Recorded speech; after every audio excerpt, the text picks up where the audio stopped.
I got so much fucking design on right now.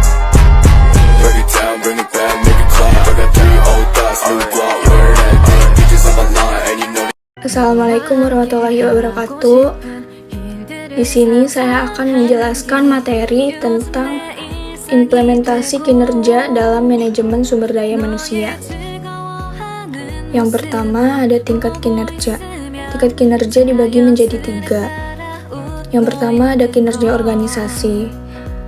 Kinerja organisasi adalah pencapaian hasil pada tingkat atau unit analisis organisasi. Kinerja pada tingkat organisasi ini terkait tujuan organisasi, rancangan organisasi, dan manajemen organisasi.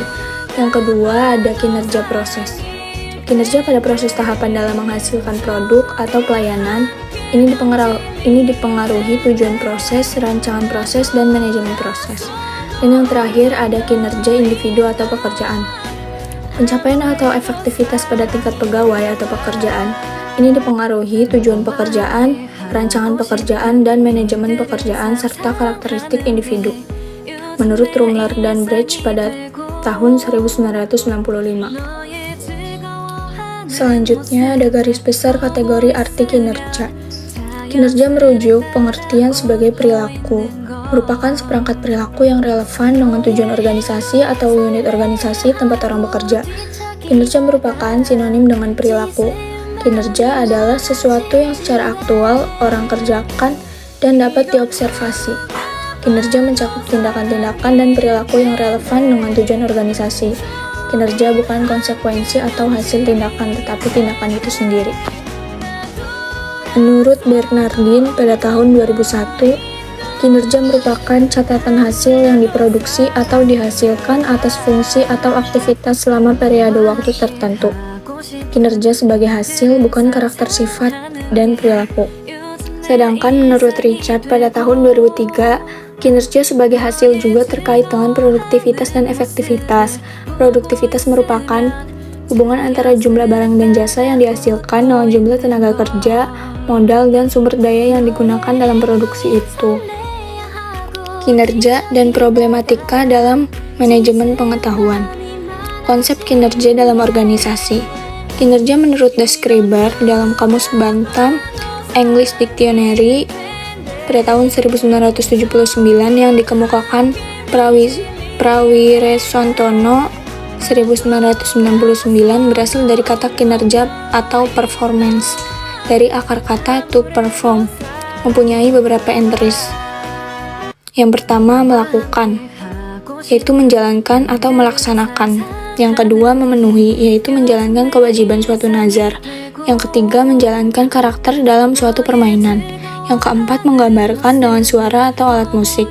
Yang kelima, melaksanakan atau menyempurnakan suatu tanggung jawab. Yang keenam, melakukan suatu kegiatan dalam permainan. Yang ketujuh, memainkan pertunjukan musik. Dan yang terakhir, melakukan sesuatu yang diharapkan oleh seseorang atau mesin. Kinerja karyawan dan kinerja organisasi mempunyai kaitan erat.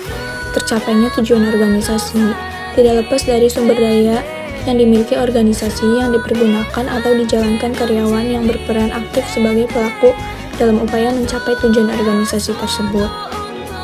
Kinerja adalah hasil kerja yang dicapai oleh seseorang atau kelompok orang dalam suatu organisasi sesuai dengan wewenang dan tanggung jawab masing-masing dalam rangka mencapai tujuan organisasi yang bersangkutan secara legal, tidak melanggar hukum, dan sesuai dengan moral etika.